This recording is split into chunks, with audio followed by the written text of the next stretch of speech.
This year, Water Research Commission is turning 50, and we are here to celebrate the growth and the improvement of our research outputs that have helped this country in navigating through the challenges of water scarcity, quality, and sanitation.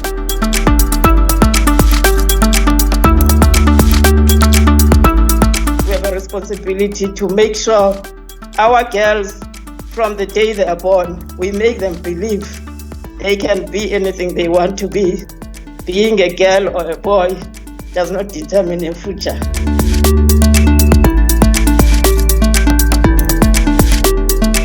Pandemic has also highlighted the challenges of access to water in a sustainable way and the sanitation at the same time.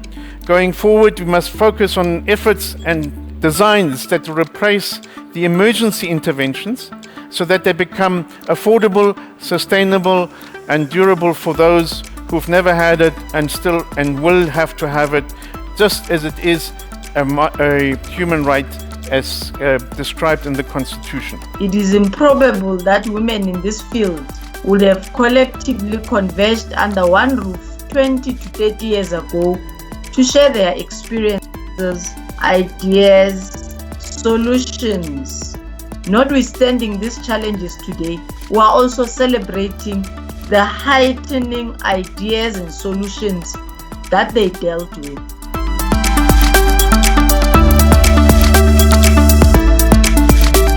Amartya Sen's thesis that women's development and women's agency and women's equality is in fact a keystone around development is absolutely true. In fact, it is a keystone around sustainable development and its growth pathway.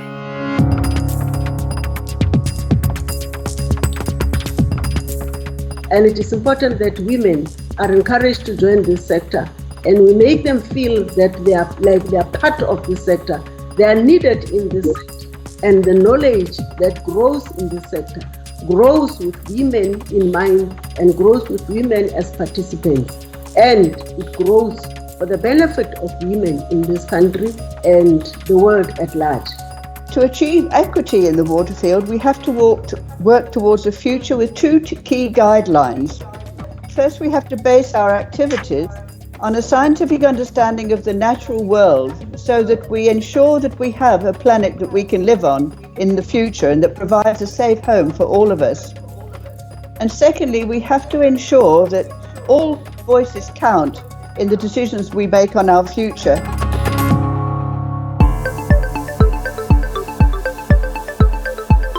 But I want to specifically focus on the community. Using water for drinking, washing, cooking, using also roof harvested water, and then specifically farming.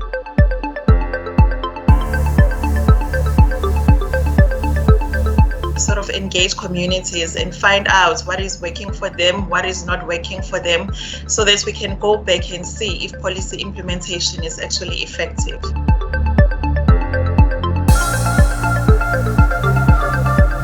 We've made some advancement, but there's still a moment to improve. And the question really remained as to how do we then craft a process so that in the next reporting cycle, we are better equipped and we reduce the areas of improvement.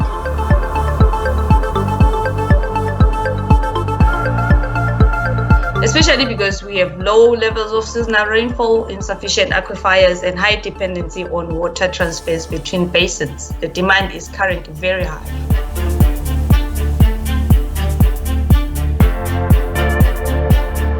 We are in the process of constructing the prototype, and we are very thankful to the WRC for believing in our concept and for supporting South African technologies that can solve our own sanitation crisis.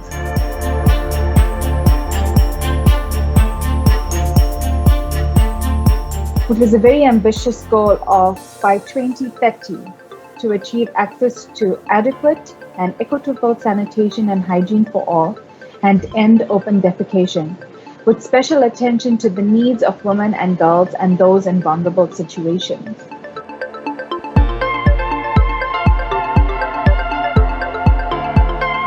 They are the users of that water. They are the ones who are going to the rivers to get water from there.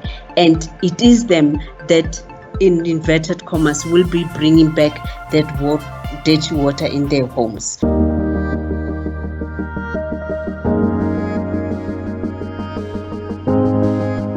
And what COVID-19 has done is that it has put a magnifying glass on all of this, and it has showed us the various facets of this discrimination.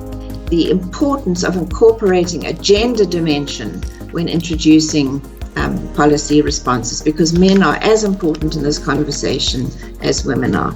I was very happy to hear what Roseanne had to say about this, because this is something that we're all experiencing as we try to do the balancing act as women. But once they have innovated, there's still a challenge of, where do we get the support to take this innovation to full commercialization? But not only that, how do we get it to market? Focus on the most vulnerable communities, which are, as you have said, the rural communities of this country.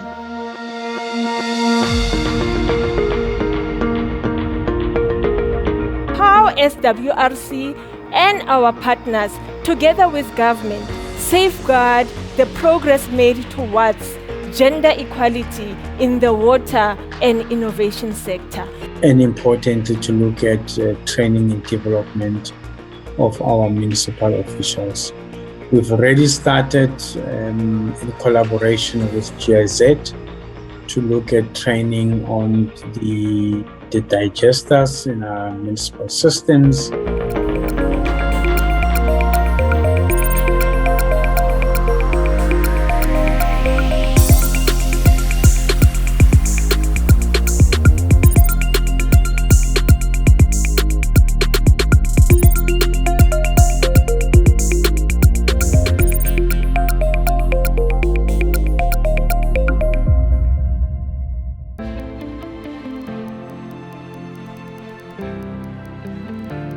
And for this, we need the kind of leaders that I have found in my years of working with the Water Research Commission.